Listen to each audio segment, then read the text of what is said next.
Hey folks, so in this video we're going to be looking at how you can actually run Tanzu Community Edition inside a Docker container, like completely run it within a Docker container. So we're going to be using Docker in this case. So let me run that. So I'm going to use this command to run Docker in Docker.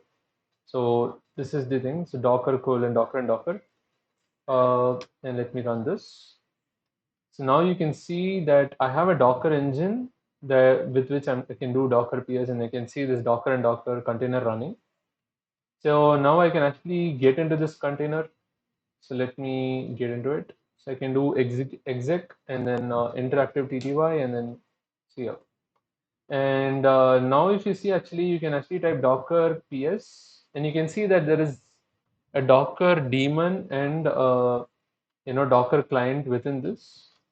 And this is totally different from the Docker daemon that I have outside of this container that is running this container. So with this, I'm going to actually run Tanzu Community Edition, and let's see how that goes. So I'm going to actually first get Tanzu Community Edition. So I have a daily build over here, so I'm going to just pull that in. So that's the daily build. So today is like 20th January 2022. So I can get the Linux AMD64 daily build, and I have that now. So it's here, and I can just do tar xvgf and this, so extract verbose gz and then file. So let's get that up. Awesome. So it's been extracted now. So it's here. Before I install this, so I'm in actually I'm in Alpine Linux, and this is a root. So within TC, we have this install script that is generally not recommended to be run as root, but I'm gonna like run as root in our case. So just a minute. So before we do that, this also is run using Bash, and we actually don't have Bash here. So I'm going to install Bash. Before I do that, I'm going to just do apk update. I'm going to do apk add bash, and I'm also going to do apk add curl. So you have that, and then so I need curl to actually install kubectl, which I need for TC. So I also need to add sudo because the script uses sudo. So now with that, I think I should be able to run this. I should be able to say allow install as root and install TC. And yep, so TC is installed. Now you can see that TC is installed, Tanzu version, Tanzu standalone cluster version. What else? So we have conformance plugin from TC, and then we also have diagnostics plugin. Awesome. So we have these. The next thing I'm going to do is actually just run a Tanzu cluster, Tanzu Community Edition standalone cluster on top of Docker. So currently there are no Docker containers running.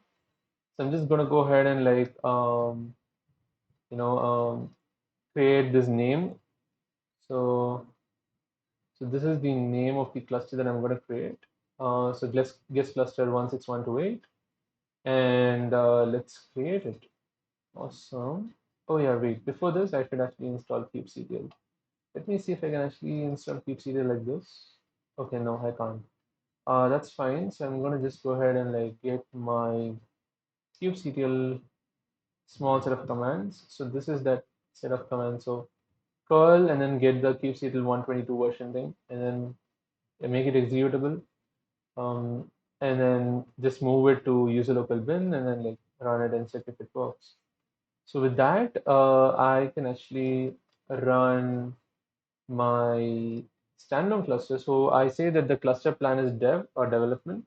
The name of the cluster is yes cluster thing, and then Tanzu standalone cluster create, and then cluster name, and then infrastructure -i.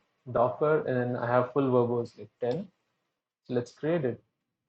So this is going to run for a few minutes. I'm going to pause the video and then unpause it when it's done.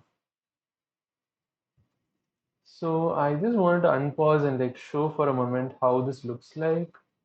Um, okay.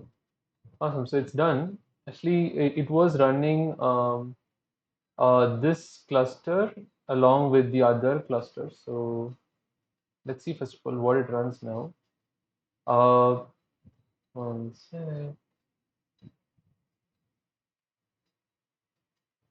Cool. So it actually runs three containers as of now. So it runs the worker node. This is the worker node machine deployment, and then it runs the control plane node, and then the load balancer for the control plane, to the API server. So it was also running this other Bootstrap cluster, which it deleted. But now, if you actually see kubectl config get contexts, you should be able to see this cluster's context and the cluster and the user dot info coming up here, and you should be able to get all the pods from the different namespaces and also the nodes, the two nodes. So it's pretty cool that you can actually get the whole three containers within this container, which this itself is a container. I'm inside a container, and if I get out of this container, you can actually see that there is only one container running in the host machine, and this is actually an Ubuntu machine. So this is an Ubuntu machine, and this is running Docker, and there is only one container in this Docker runtime or engine.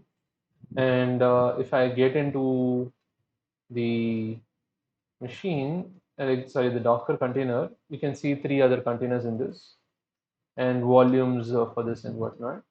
But if you come out, you can just see this one container. And this is certificates for the container, that one container. I don't know where this is being used exactly, but yeah. So yeah, that's how you can run TC inside a container, completely inside a container using Docker and Docker. So it's a pretty cool thing because this way, if anyone wants to test TC, for example, we are trying to test TC inside a containerized environment.